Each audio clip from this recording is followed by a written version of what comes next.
Okay, so for today's video, I've got a viewer question that I'm going to go over real quick. I don't plan on this being a super long video, so hopefully we'll keep it light and airy for you guys. This one says, how much do maintenance and engineering departments tend to get involved with the Halloween events? Do they usually work on scare attractions, or is that more of a different department?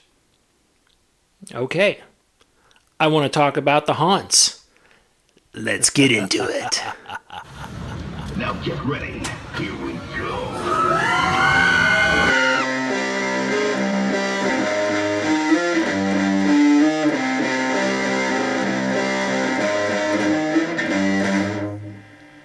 No copyright if you can't play it right. Man, I could not play in this seat. Ladies and gentlemen, welcome to the Ryan the Ride Mechanic channel. How the heck are you doing today? On today's episode, this is one of my favorite things each time of year. I love Halloween. I love doing it. Have so much fun getting out there and scaring other people. So one of the things that I would always love working at the park is when the haunt came around. So it made sense, this question today. So it's like, okay, how much does maintenance do for the haunt? Well, the truth is, maintenance doesn't do a whole lot for the haunt, but we are responsible for a lot of the subsets that happen around there. The haunt, scream, whatever you want to call it. So maintenance is responsible for moving some of the bigger components around, but realistically, most parks have what's considered show productions or a show group that is in charge for the main setup. And by the main setup, I mean the show group is the one that will go out and actually fabricate the haunted houses. They will go out and set up all the decor and stuff around the park to make the atmosphere scarier all around the place. Ops also helps out. They go out there and they actually decorate the rides, typically their ride. And most parks do that. Show productions help sometimes, but operations does it a lot of times. And one of the reasons for that is the operators know what they can and they can't disguise. So one of the things, if show productions were to come out to an area, I'll go back to my favorite, like a floorless coaster, and they put all sorts of camouflage netting and stuff around there, and then operations get out there and says, hey, the ride doesn't work now. Maintenance will come out and be like, oh, they put netting right over the light sensors. Yeah, you can't move the floors, so nothing's going to work at that point. They also can't do things like put things up that obstruct the view of the ride operating, because the operators need to see that ride operate. So for the rest of the park, show productions will contact maintenance for specialty items. And by that, I mean sometimes they need to use a man lift to get up really high to place something up there. I remember the park I worked at when we started, we had a huge inflatable spider that we would put on the side of the wooden roller coaster. It looked super awesome, but I remember maintenance had to go do that because we needed special man lifts and stuff to get up there and hang that spider on the side of the ride. Show Productions was responsible again for the haunted houses, doing theming like that. The last time we purchased a really big animatronic, the thing was like 10 feet high and weighed like 1,000 pounds. It was a it's kind of old now, but it was a necromancer animatronic. Looked really nice. It was really cool. Had lots of air cylinders and stuff in it like that. Well, we needed a great all to move that around the park. Great all is basically a big giant industrial forklift that can pick up stuff like that and take it around the park. So maintenance had to help with that aspect. Some of the other things around the park, little no-nos that you get into, are some areas indoors, sometimes even outdoors. Operations or show productions would like to use fog machines to make the atmosphere scarier, right? And that worked out well. But the problem is that some smoke detectors would actually trip when the fog came around them. So you'd have smoke alarms and stuff going off. Nobody wants the fire department showing up at nighttime. That's not a good thing. So you had to be very careful about where some of those things were placed. Let's talk about some of the effects that were used. The biggest effect that was used all over the park, and it looks really good when it's done properly, is they would buy a giant roll of cheesecloth. That's what the stuff is called. It's meant for making cheese. The stuff looks like gauze, like a bandage gauze. They buy it in a big 3-foot wide roll, like 200 feet long, and then they would string that guy out, and what you do is you staple it to the top and bottom of something. Typically there's lots of wood around the park, so you staple it there, and then what you use is a razor blade, and you start cutting holes in it. As you cut holes in it, it starts to expand, and you start dragging it further down. And then as you cut more and more, you keep stapling it top and bottom as you drag it down. And the effect when you're done with all these holes in this cheesecloth that's stretched over everything is it looks like really thick looking nice spider webs. So that is a great effect when it's done properly. The other thing that comes up all the time, this was something that maintenance was quite responsible for every single day, was where I worked, we did a haunted house walkthrough every day. The haunt time would kick off at, let's say, 6 o'clock in the evening. 6 o'clock, they'd say, okay, all the haunted houses open up. So maintenance would meet up. It's typically we'd meet up with safety, a first aid person, and a couple people from show productions. And we would go through and walk the haunted houses. Now, not as cool as it sounds. All the lights are on, everything is off. But what you do is you walk around there, and what we're checking for is the actual integrity of the haunted house itself. You got to remember, these things are typically temporary, and they are built as such. Now, at a lot of places, the fire department is actually the one responsible for the permitting, because you have a temporary structure that people are going to be occupying. You're going to have workers in there. You're going to have the general public in there. So a lot of places it actually comes down to the fire department, or the fire marshal is responsible for giving it the okay check to say, yes, you can do that. Things they are looking for. They are looking for illuminated exit signs everywhere. They are looking for an exit path, a route that says, okay, we leave the haunted house and there's routes out to those illuminated exit signs. They are looking for fire extinguishers fully charged. And then they are looking for anything that might inhibit the egress of the attraction. So things that get in the way of people leaving, or doors that might have something in front of it obstructing how many people can exit that building. So they're going to be paying extra close attention to that. So even though the haunted houses are temporary, they still have to have a temporary certificate of occupancy, and that has to be signed by typically the city. In a lot of cases, like I said, it's signed by the fire marshal. So they do have to keep those things on the level, all that egress stuff, safety, and everything else. The next question is, how are haunted houses constructed? Okay, well, there's a lot of props and theming that goes on the inside, which is very typical.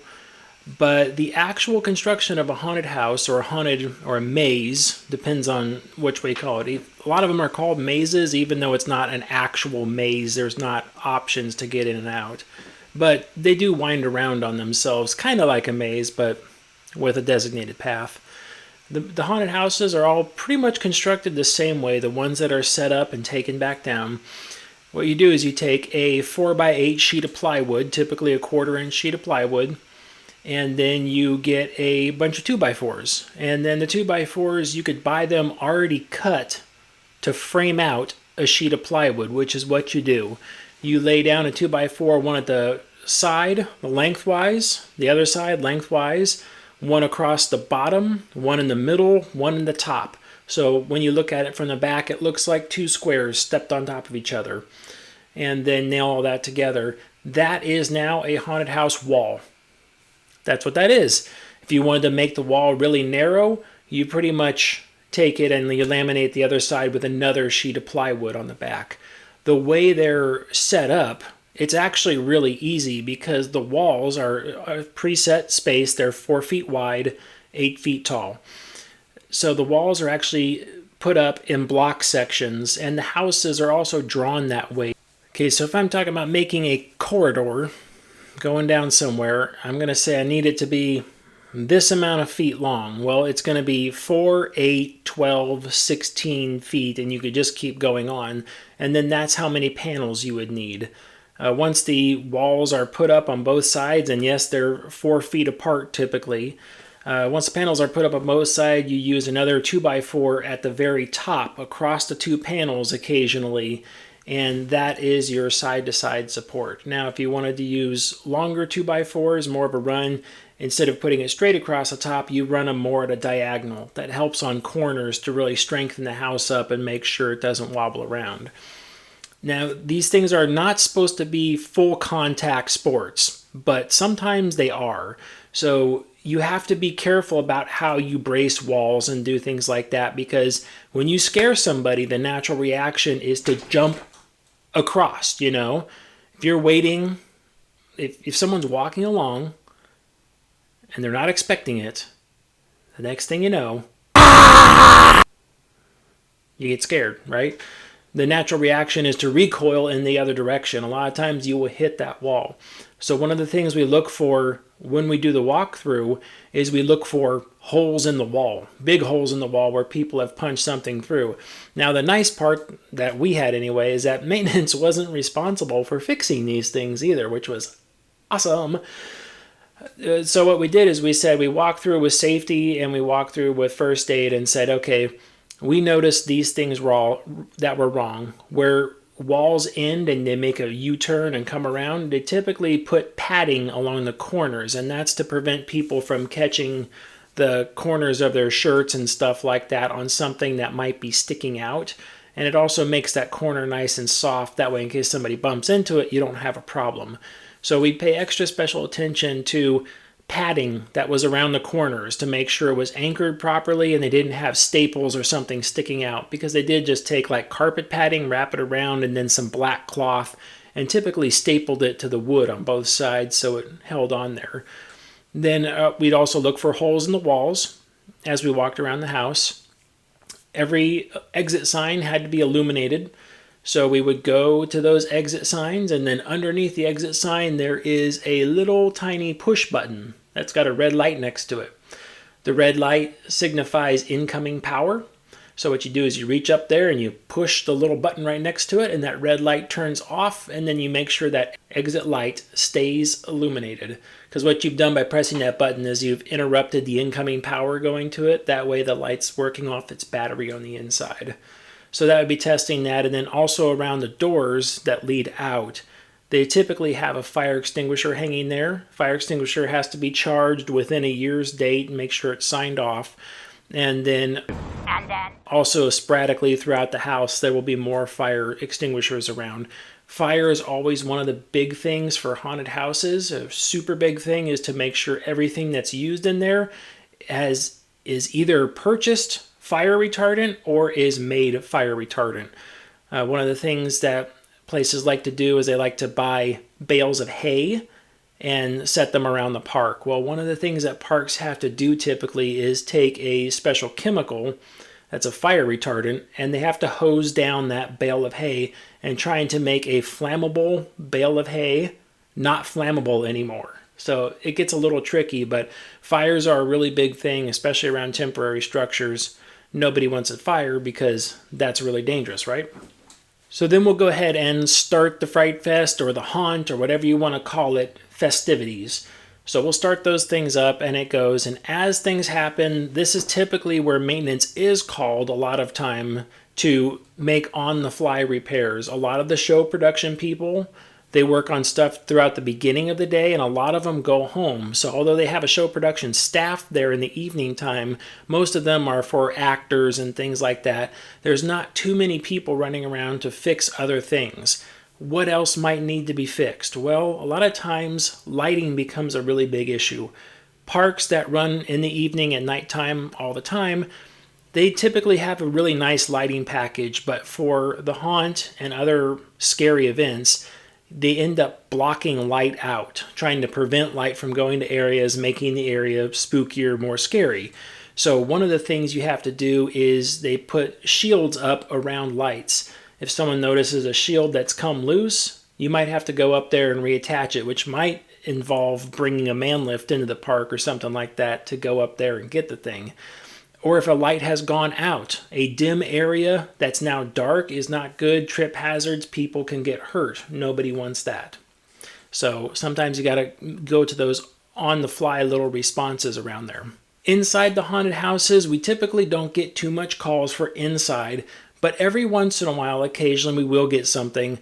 I don't like really working inside live haunted houses. There's not really a choice, though. You just kind of have to do it. But mainly the reason is because it's dark and you have to have a flashlight for everything you're doing, which ruins all the effect around.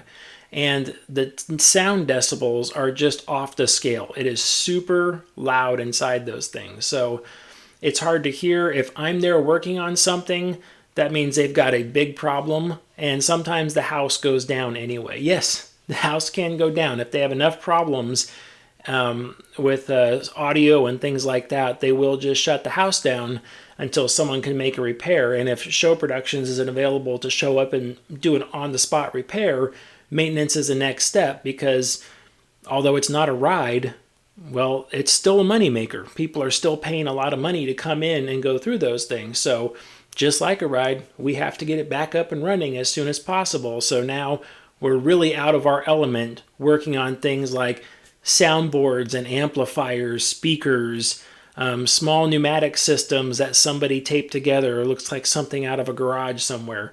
I've even been asked to fix a bunch of those things and say, hey, can you fix this while the park is closed? Because we would close Monday through Thursday and then be open for the Fright on Friday, Saturday, Sunday. So sometimes throughout the week they say this big thing we had stopped working. Can you figure out why it stopped working? It's like, yeah, sure, I'll do that. One of my early experiences, it was really funny. When I first got hired on, I was in charge of working on the go-karts. And very thankless job. Like, nobody wants to work on go-karts, especially when I'm in an amusement park filled with roller coasters. I'm a roller coaster guy. I love roller coasters. Oh my gosh, I can't believe I'm here working on roller coasters. And I got to go work on the go-karts. Wah, wah, wah, wah. So anyways, I go out to the go-kart area. It's during our Fright time of year. And there's one of the big haunted houses that they've set up in the Plaza Way. It's a really big thing. We used to rent tents like you would get at a wedding. You know, they put like 2 poles up in there and then you get this nice, I don't know what they are, probably 75 by 100. You know, it's a really big tent, and they get 2 of them, put them next to each other. Then they build the house in the middle and they go through it. And it was first thing in the morning. I'm just getting out there. It's still dark. And I'm just like, you know what? I've never, because again, I'm brand new.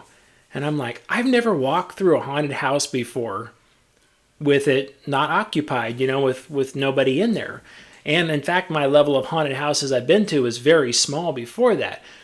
I was also a big haunt person. Like, I loved that sort of stuff. It was always kind of like a dream of mine to, during this time of year, go out and open up a haunted house and just run it for September and October and then stop it and take it down. I looked into the logistics of doing it. Really expensive to do. So when you see houses that have been permanently set up in old warehouses and things like that, it's like, that's the scariest thing they had to do was lease that building to do that when you're only getting profit, 2.5 months out of the year at the most. But anyways, so I go down there and there's a haunted house. It's off. Nothing's going on. So I'm like, cool. I'm going to go walk through it because it interests me and I want to see stuff. So there's nobody on that end of the park. Everyone's on the other end of the park still getting rides ready over there. And this is like, shift started just like 15 minutes before this. So I didn't have a lot of stuff to do. I just grabbed my bag of tools and I'm like, off to the go-karts. Here we go. Bye, guys. So I got out there and I'm like, you know what? I'm going to grab my little flashlight and I'm going to go through this haunted house because I think this is going to be really cool. So I walk in. They have it closed. Just the tent flaps are over it. I kind of like pull the tent flap up and go in there. And it's like, I know everything's off. There's a big power panel on the back side. The breakers are off. The air compressor is off. So I know everything is off. And I'm just getting my little flashlight and I'm starting to just walk through there just like Scooby-Doo, And I'm just looking around like as I'm walking through just casually. But in the morning, there's just an ever so slight breeze. And as I'm walking around, I hear the tent creak just a little bit, just a little. And I'm like, okay. It's already creepy walking through a haunted house that's off. That's like nothing's going on. All the animatronics, everything is just static sitting there. But all I've got is a flashlight. So that's already creepy enough as it is. And as you walk along, you hear just a creak. Honestly, started walking a little bit faster. Because I was like, okay, this is really starting to creep me out. So I just walk a little bit faster. It's like, yep, okay. And then I hear it again. I'd be like, now at this point, I'm like, hello? Hello? Anyone there? Nope. And I'm thinking someone's in there and just ready to pounce and scare the crap out of me.